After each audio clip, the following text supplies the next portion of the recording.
नमस्कार। सुबह 8 बजे के समाचारों में आपका स्वागत है। मैं हूं दीपाली सिंह।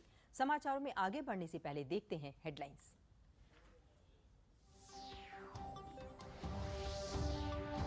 प्रधानमंत्री नरेंद्र मोदी ने उत्तराखंड के सीमांत गांव माड़ा में 1000 करोड़ रुपए लागत की सड़क चौड़ीकरण परियोजनाओं और रोपवे का किया शिलान्यास। सीमा पर बसे लोगों को बताया देश का प्रहरी।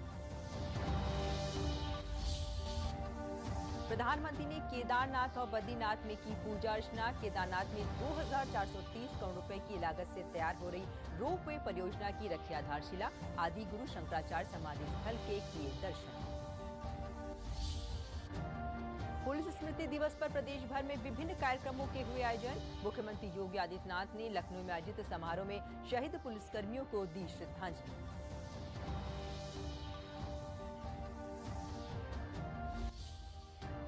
और 3 दिवसीय दीपोत्सव के लिए सज गया अयोध्या। दीप बिछाने के साथ ही झांकियों शोभा यात्रा के आयोजन की तैयारियां अंतिम चरण में। सुरक्षा के किए गए कड़े प्रबंध।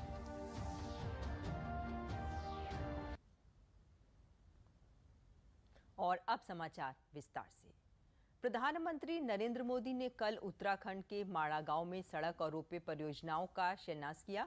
प्रधानमंत्री ने कहा कि आस्था का ये केंद्र सिर्फ एक ढांचा नहीं बल्कि हमारे लिए प्राणवायु की तरह है।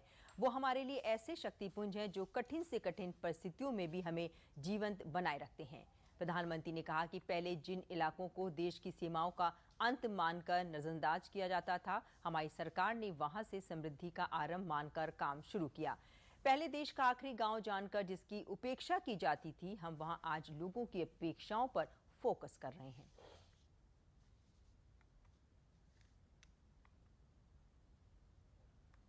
अब पहाड़ी राज्यों की कनेक्टिविटी को और बेहतर बनाने के लिए हमने विशेष तौर पर जैसे सागरमाला है, वैसे भारतमाला है, वैसे अब पर्वतमाला का काम आगे बढ़ने वाला है। इसके तहत उत्तराखंड और हिमाचल में रोपवे का एक बहुत बड़ा नेटवर्क बनना शुरू हो चुका है।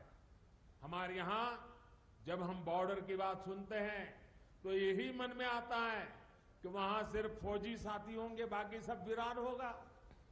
लेकिन इस धारणा को भी हमें बदलना है और धरातल भी इसको हमें बदल के रहना है।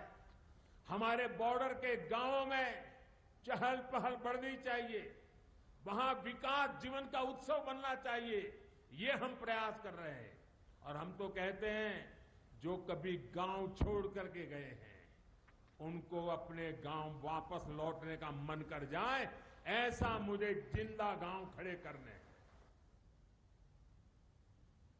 प्रधानमंत्री नरेंद्र मोदी ने कल अपने उत्तराखंड दौरे पर सीमावर्ती गांव माड़ा में सरस मेले का निरीक्षण किया। इस दौरान उन्होंने स्थानीय उत्पादों के बारे में जाना। प्रधानमंत्री ने स्थानीय लोगों से बातचीत भी की। उनके स्वागत के लिए सांस्कृतिक कार्यक्रम प्रस्तुत किए गए।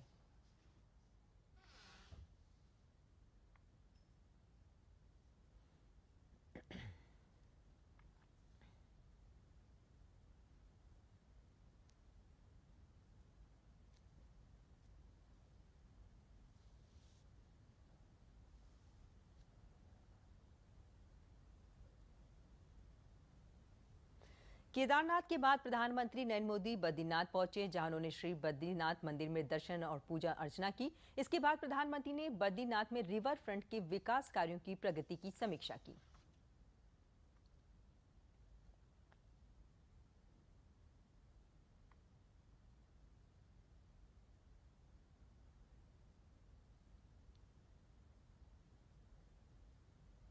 प्रधानमंत्री नरेंद्र मोदी ने कल केदारनाथ मंदिर में पूजा अर्चना की। उन्होंने बाबा केदारनाथ धाम में बाबा भगवान शिव का रुद्राभिषेक किया। साथ ही प्रधानमंत्री ने 3400 करोड़ रुपए से अधिक की विकास परियोजनाओं का शिलान्यास किया। प्रधानमंत्री केदारनाथ रोपवे परियोजना की आधारशिला रखी। केदारनाथ में लगभग 9.7 किलोमीटर लंबा होगा। ये गौरीकुंड को केदारनाथ से जोड़ेगा, जिससे दोनों स्थानों के बीच यात्रा की दूरी का समय वर्तमान में 6 से 7 किलोमीटर 6 से 7 घंटे से कम होकर लगभग 30 मिनट का रह जाएगा। हेमकुंड रोपवे भीमकुंड गोविंद घाट को हेमकुंड साहिब से जोड़ेगा। ये लगभग 12.4 किलोमीटर लंबा होगा और यात्रा समय को एक दिन में कम करके केवल 45 मिनट तक सीमित कर देगा। इसके बाद पीएम मोदी ने आदि गुरु शंकराचार्य समाधि स्थल के दर्शन भी किए।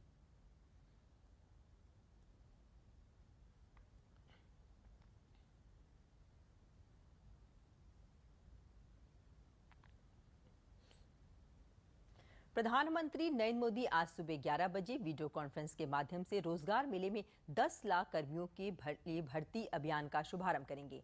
समारोह के दौरान प्रधानमंत्री 75,000 लोगों को नियुक्ति पत्र सौंपेंगे। इस विशेष भर्ती अभियान में युवाओं को ग्रुप ए, ग्रुप बी और ग्रुप सी की नौकरी मिलेगी। इस अवसर पर प्रधानमंत्री कार्यक्रम को संबोधित भी करेंगे। प्रधानमंत्री कार्यालय के अनुसार युवाओं को रोजगार के अवसर प्रदान करने और नागरिकों का कल्याण सुनिश्चित करने की प्रधानमंत्री की निरंतर प्रतिबद्धता को पूरा करने की दिशा में ये एक महत्वपूर्ण कदम होगा।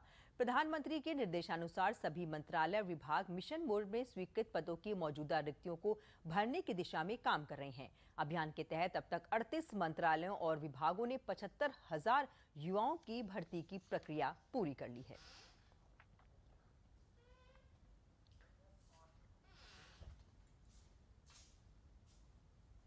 समाचार अभी और भी हैं, लेकिन पहले लेते हैं एक विराम। डिजिटल बैंकिंग का है जमाना, टाइम है बचाना। डिजिटल बैंकिंग है आसान, करो चाहे कोई भुगतान, एनी टाइम एनीवेयर, सेफ है, फास्ट है, हर पेमेंट उंगलियों पे सेट है। लेन देन के हैं ऑप्शंस कई, IMPS, NEFT, UPI भी। 24 घंटे करते ये काम, पेमेंट आसान और रहे आराम। RBI कहता है जानकार बनिए, सतर्क रहिए।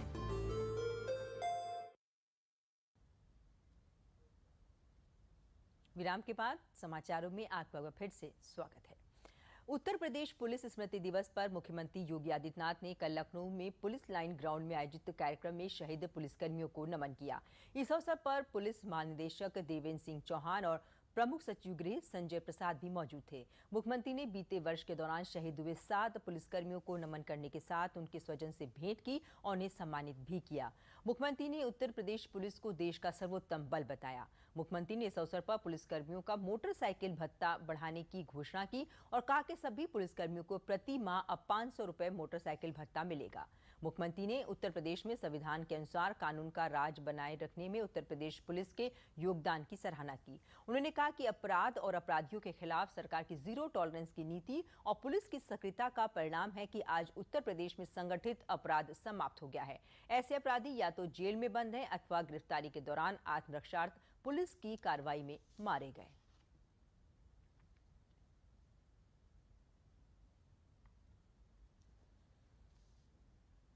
हमारे पुलिस जनों ने अत्यंत कठिन परिस्थितियों में भी रात दिन अपने कर्तव्यों को सर्वोपरि मानकर अपराधों पर नियंत्रण करने, कानून व्यवस्था को चुस्त दुरुस्त रखने, प्रदेश के सौहार्द को स्थापित करने एवं विशेषकर बालिकाओं तथा महिलाओं की सुरक्षा में अपनी सराहनीय भूमिका निभाई है। पुलिस स्मृति दिवस के अवसर पर वाराणसी के पुलिस लाइन में कल शहीद पुलिसकर्मियों को श्रद्धासुमन अर्पित किए गए। उनकी वीर गाथा को याद किया गया। प्रदेश के राज्य मंत्री दयाशंकर मिश्र, जिला पंचायत अध्यक्ष पूनम मौर्य सहित पुलिस विभाग के अधिकारियों ने शहीद पुलिसकर्मियों को श्रद्धासुमन अर्पित किए। इस मौके पर वाराणसी परिक्षेत्र के ADG राम कुमार ने कहा कि पूरा वाराणसी परिक्षेत्र अब नक्सल मुक्त हो चुका है। पिछले 2 दशकों में 20 से ज्यादा पुलिसकर्मियों ने इस दौरान अपनी शहादत दी है।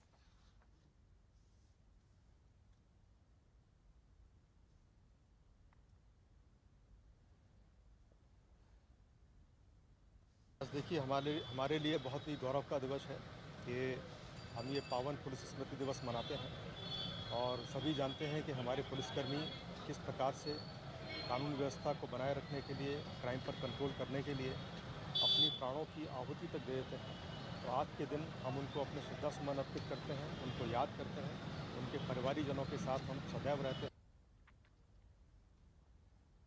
मुख्यमंत्री योगी आदित्यनाथ ने कल लखनऊ में फेलोशिप कार्यक्रम के अंतर्गत 9 चयनित शोधार्थियों को टैबलेट बांटे। प्रदेश के दोनों उप मुख्यमंत्री भी कार्यक्रम में मौजूद रहे। इस अवसर पर मुख्यमंत्री ने कहा कि प्रधानमंत्री नरेंद्र मोदी के मार्गदर्शन में योजना जमीन पर उतरी है। उन्होंने कहा कि यूपी जनसंख्या के लिहाज से देश का सबसे बड़ा राज्य है। मुख्यमंत्री ने कहा कि 75% जनसंख्या ग्रामीण क्षेत्रों में रह रही है। मुख्यमंत्री फेलोशिप के शोधार्थी 100 आकांक्षात्मक क्षेत्रों में काम करेंगे। आज 100 फेलोशिप शोधार्थियों को तैनात किया जा रहा है। उन्होंने कहा कि देश के 112 आकांक्षात्मक जनपदों में 8 जनपद उत्तर प्रदेश में हैं। उन्होंने कहा कि फेलोशिप शोधार्थियों के लिए ये ग्रामीण विकास पर शोध का बड़ा अवसर है।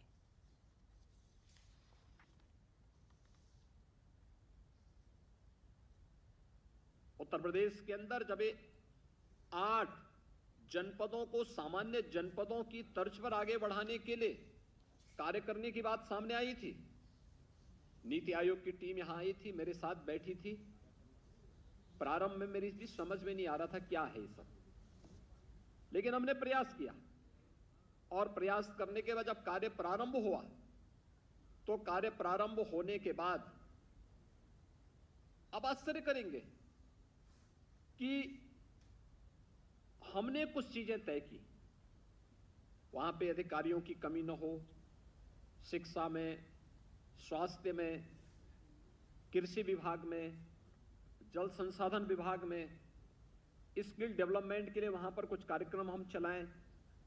अन्य क्षेत्रों में भी जो हमारे वित्तीय समावेशन के लिए बैंकर्स के साथ हमारी बैठकें होती थी, नियमित बैठकें होती थी, मैं स्वयं उसकी समीक्षा करता था। और मुझे प्रसन्नता है ये बताते हुए कि जब इसके परिणाम आने प्रारंभ हुए, यद्यपि हमने वहां पे कोई सीएम फेलो नहीं तैनात किया था, कम जनपद थे, 8 ही जनपद यूपी के थे, लेकिन हमारी टीम ने, प्रशासनिक टीम ने बहुत अच्छा काम किया। और उसका परिणाम क्या आया कि देश के अंदर जिन 10 जनपदों ने सबसे अच्छा काम किया, उन 10 जनपदों में से पहले 5 जनपद उत्तर प्रदेश के थे।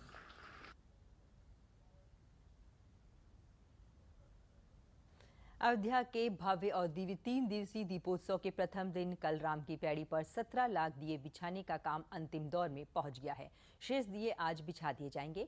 प्रधानमंत्री नरेंद्र मोदी सहित अन्य प्रमुख अतिथियों के लिए निर्मित मंच के ठीक सामने राम मंदिर के मॉडल को बनाया गया है, जिस पर दियों को बिछाया जाएगा और जब दीप जगमग होंगे तब राम मंदिर का मॉडल जगमगाहट के बीच अलौकिक और प्रभावशाली रूप धारण कर आकर्षण का केंद्र बन जाएगा। दिए बिछाने के काम में डॉक्टर राम मनोहर लोहिया अवध विश्वविद्यालय सहित अन्य सामाजिक संगठनों के 22,000 वॉलंटियर अपनी सेवाएं दे रहे हैं, जिसमें अधिकांश अध्ययनरत छात्र छात्राएं हैं, जिनका कहना है कि इस वर्ष प्रधानमंत्री नरेंद्र मोदी के दीपोत्सव में शामिल होने के कारण वे लोग अति उत्साहित हैं और समर्पण भाव से राम की पैड़ी को दीपों से सजा रहे हैं।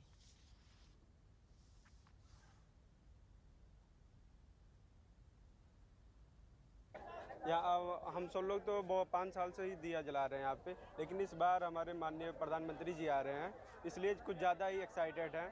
और अच्छा, हम सब लोग मतलब यहाँ पे तैयारी तो बहुत दिनों से चल रही है, लेकिन आज पहला दिन है और दिया लमसम में बिछ चुका है। 17 लाख पूरा दिया है, वो लमसम में यहाँ बिछ चुका है। जी, हम लोग तो अपनी पूरी भावना, अपनी पूरी प्रतिष्ठा से हर चीज़, हर एक काम कर रहे हैं मोदी जी को खुश करने के लिए। इस बार तो मोदी जी आ रहे हैं, यहाँ का तो उत्सव ही अलग है। अयोध्या वासी हैं तो ऑब्वियसली अयोध्या के लिए तो बहुत कुछ करेंगे ही, तो हम लोग इसमें सहयोग दे रहे हैं। भगवान श्री राम की नगरी अयोध्या में प्रधानमंत्री नरेंद्र मोदी के आगमन को लेकर आम जनमानस में भी हर्ष दिखाई पड़ा है। कहीं रंगोली बनाई जा रही है तो कहीं मटकों को सजाया जा रहा है, कहीं राम धुन गाई जा रही है। अयोध्या में चारों तरफ उल्लास ही उल्लास दिख रहा है। अयोध्यावासी जानते हैं कि अयोध्या का जो कायाकल्प हो रहा है उसका श्रेय प्रधानमंत्री नरेंद्र मोदी को जाता है। भगवान श्री रामलला के मंदिर का निर्माण हो रहा है, घाटों की साज सज्जा की गई है, राम की पैड़ी में दीपोत्सव की तैयारी है। प्रधानमंत्री नरेंद्र मोदी सबसे पहले भगवान श्री रामलला के दर्शन और पूजन करेंगे, उसके बाद मंदिर का निरीक्षण करेंगे और गर्भगृह पर भी पूजन करेंगे। प्रधानमंत्री रामकथा पहुंचकर दीपोत्सव के दिन श्री राम जी के पूरे परिवार का भी पूजन करेंगे। इस अवसर पर प्रधानमंत्री मां सरयू की आरती करेंगे और लेजर शो और आतिशबाजी को भी देखेंगे। अयोध्या को सजाने के साथ ही सुरक्षा की भी व्यापक तैयारी की गई है। अयोध्या के लोग प्रधानमंत्री के आगमन की प्रतीक्षा कर रहे हैं, क्योंकि उनके ही कारण अयोध्या सुंदर सज धज कर भगवान राम के त्रेता युग की अयोध्या की तरह तैयार हुई है।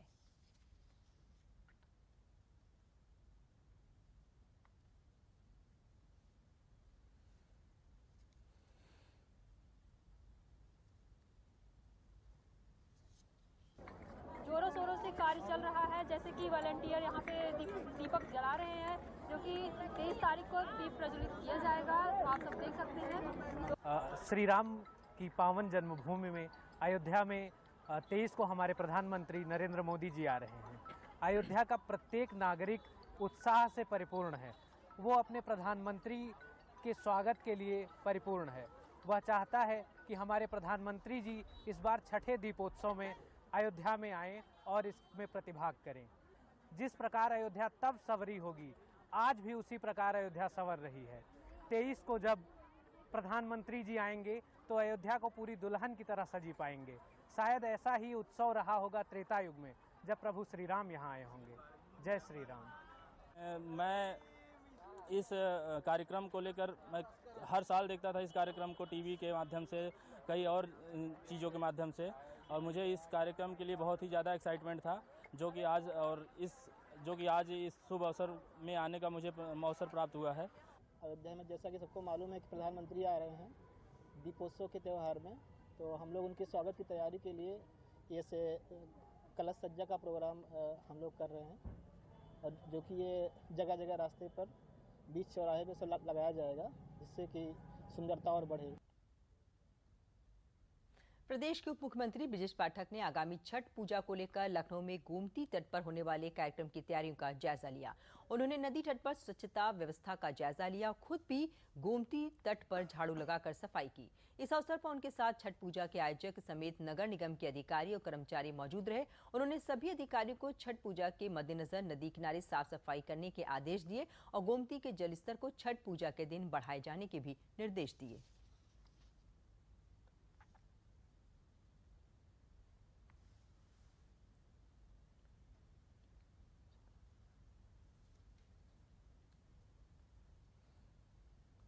भोजपुरी फिल्मों के मशहूर कलाकार और भारतीय जनता पार्टी के गोरखपुर से सांसद रवि किशन ने कहा है कि पर्यटन और सांस्कृतिक गतिविधियों के दृष्टिकोण से सोनभद्र में अपार संभावनाएं हैं। इन्हें और विकसित करने के लिए सरकार पूरा प्रयास कर रही है।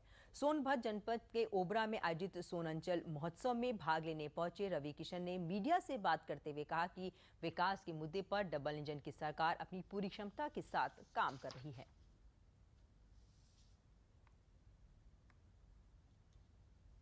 पूज्य महाराज जी इस पे सोनभद्र के बारे में अक्सर बात करते हैं और अनुप्रिया जी भी हमेशा अक्सर बात करती हैं, तो मुझे लगता है कि आने वाला समय यहाँ पर शूटिंग के लिए, टूरिज्म के लिए बहुत बड़ा होगा। मैं भी यहाँ से जाके संस्कृति विभाग से मिलूँगा और मेरा मन अभी यहाँ आने के बाद बहुत कुछ सोच रहा है क्रिएटिव लेवल में। जैसे हमने गोरखपुर में बहुत सारी शूटिंग शुरू कर दी है, काशी में हो ही रही है, तो थोड़ा काशी से दूर हिंदी सिनेमा वालों को, वेब सीरीज़ वालों को इस इलाके में भी आना चाहिए, सोनभद्र की तरफ भी आना चाहिए। ज्ञानवापी प्रकरण में जिला जज वाराणसी की अदालत में कल मुख्यतः 2 विषयों पर बहस और जिरह केंद्रित रही। प्रथम, जो लोग इस मुकदमे में पक्षकार बनना चाहते हैं, सिविल प्रक्रिया संहिता के तहत उनको सुना गया। उन सभी को पक्षकार बनने के लिए 18 प्रार्थना पत्रों को न्यायालय ने अस्वीकार करते हुए कहा कि मौजूदा 5 महिलाएं जो कि इस मुकदमे में पक्षकार हैं, वे सभी सक्षम हैं। न्यायालय ने अगली सुनवाई की तारीख 2 नवंबर तय की है। न्यायाधीश ने मुस्लिम पक्ष को कहा कि आप कोई बहाना नहीं कर सकते हैं और न्यायालय ने मुस्लिम पक्ष पर अर्थदंड भी लगा दिया। इसमें बहुत सारे लोग, करीब 18 लोग आए हुए थे 110 के तहत प्रार्थना पत्र देके कि इसमें वो पक्षकार बनना चाहते हैं, इस मुकदमे के वो पार्टी बनना चाहते हैं। उन सब की प्रार्थना पत्र माननीय न्यायाधीश महोदय ने यह कहते हुए खारिज किया कि यह एक न्यायिक अराजकता की स्थिति उत्पन्न हो सकती है। सारे लोग प्रार्थना पत्र इत्यादि दे के बीच में इस मुकदमे को लंबित करते रहेंगे, इसको लटकाने भटकाते रहेंगे, अटकाते रहेंगे। ऐसा नहीं किया जा सकता और जो वादिनी हैं और उनके अधिवक्तागण हैं वो सक्षम है इस मुकदमे को प्रोसीड कराने में। उनकी पैरवी पर्याप्त आधार पे है और बढ़िया है, इस नाते उनकी याचिका खारिज। प्रयागराज पुलिस ने बड़ी कार्रवाई करते हुए रक्त के नकली प्लेटलेट्स बेचने वाले गिरोह का पर्दाफाश किया है। पुलिस ने इस मामले में कुल 10 लोगों को गिरफ्तार किया है। पुलिस इस मामले में पूरे नेटवर्क को खंगाल रही है, साथ ही अस्पतालों की भूमिका की भी जांच कर रही है।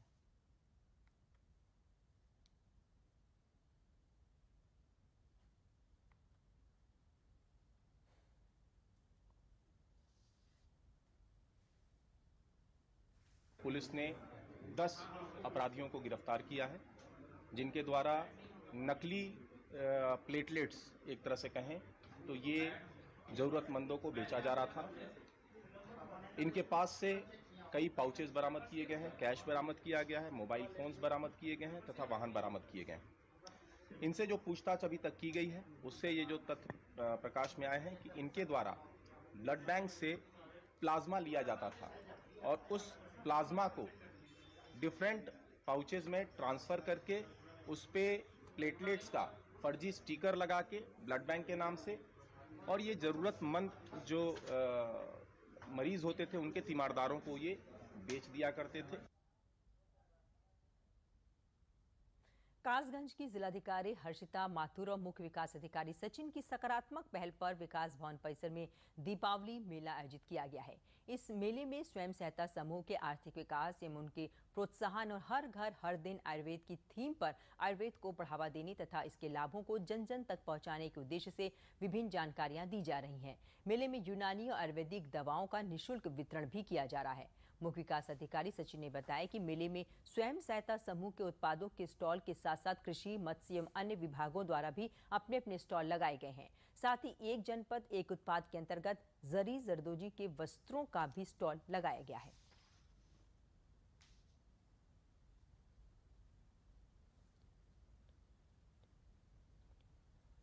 देखिए, आप सभी लोग जानते हैं कि अब हम लोग सभी आगामी त्योहारों की तैयारी में हैं। दीपावली एक मेन त्यौहार होता है जिसमें हम लोग सभी हर्ष और उत्साह उल्लास के साथ इसको मनाते हैं।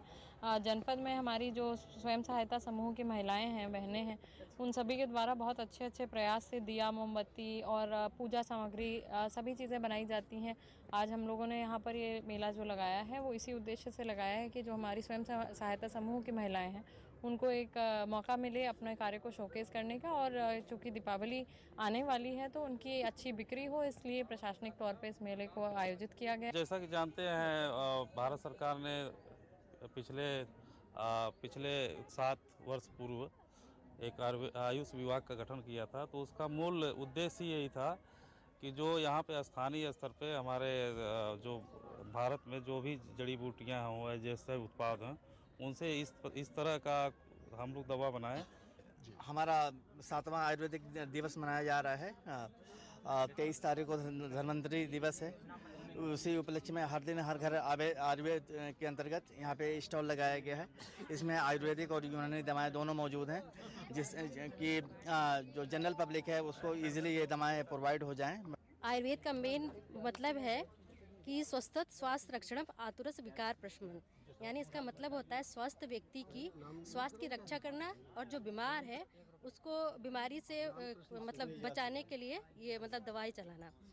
तो इसके तहत हमारे यहाँ एक आयुष रक्षा किट आया है जिसमें पूरी इम्यूनिटी बूस्टर चीज़ें हैं। उसमें एक काढ़ा है, च्यवनप्राश है और एक गिलोय की बटियाँ हैं जिससे आपकी इम्यूनिटी पूरी बूस्ट होती हैं।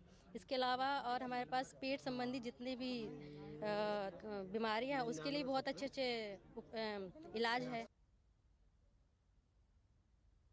मथुरा वृंदावन में भगवान की भक्ति के लिए हजारों निराश्रित महिलाओं और विधवाओं ने दीपावली पर्व के उपलक्ष्य में यमुना में दीपदान किया। महिलाओं ने पहले फूलों की रंगोली बनाई, फिर दीपदान कर दीपावली मनाई। सुलभ इंटरनेशनल द्वारा आयोजित दीपोत्सव में कल शाम वृंदावन के केशी घाट पर मनोरम दृश्य देखने को मिला। यहाँ रह रहे निराश्रित और विधवा माताओं ने दीपदान किया।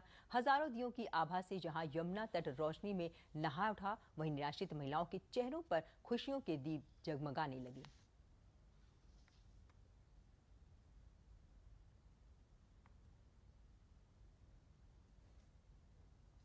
इन माताओं को समाज की मुख्य धारा से जोड़कर रखने का इनको समाज ने जो बहिष्कार किया था इनका विधवा होने के प्रति, और कोई भी तीज त्यौहार इनको मनाने नहीं दिया जा रहा था, कई सालों से आता ही जा रहा था ये, तो डॉक्टर पाठक ने एक मुहिम चलाया और उन्होंने कहा कि खाना, कपड़ा, लत्ता और पैसे तो सब दे देते हैं, जो मान सम्मान है, जो प्रेम है, जो इनकी स्थान होनी चाहिए समाज में, वो दिलाना ज़्यादा ज़रूरी।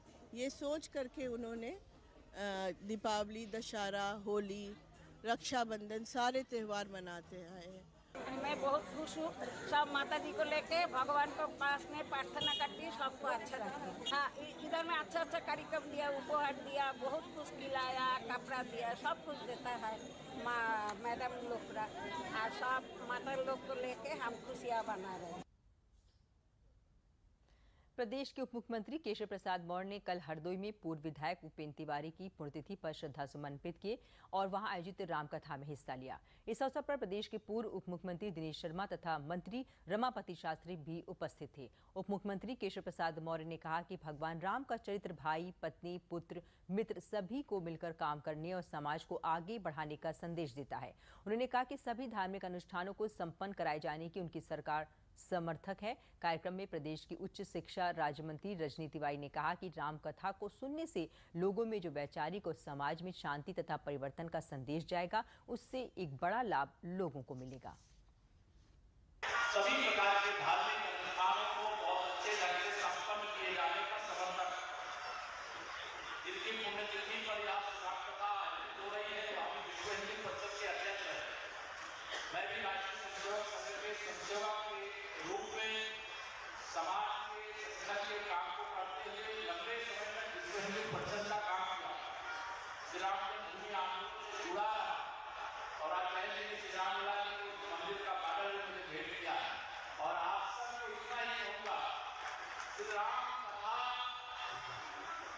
को सुनने का जो आनंद है उसे शब्दों में व्यक्त नहीं किया जा सकता। हृदय से धन्यवाद देना चाहूँगी महाराज जी को कि इन्होंने हम लोगों को समय देने का काम किया और पूरा विश्वास है कि सब दिनों में सभी लोगों ने भावपूर्ण श्रद्धा से राम कथा में गोता लगाने का काम किया। अब अंत में प्रमुख समाचार एक बार फिर।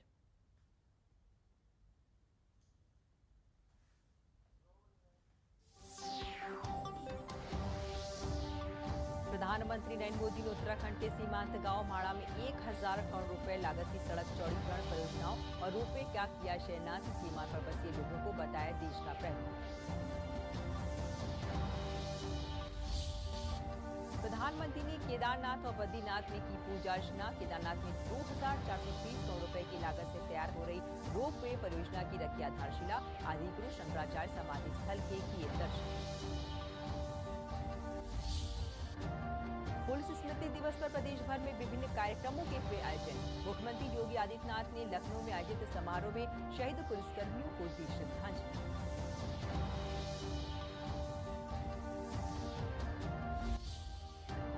और 3 दिवसीय दीपोत्सव के लिए सज गया अयोध्या।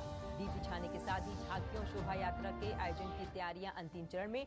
सुरक्षा के किए गए कड़े प्रबंध। इसी के साथ समाचार समाप्त हुए। नमस्कार।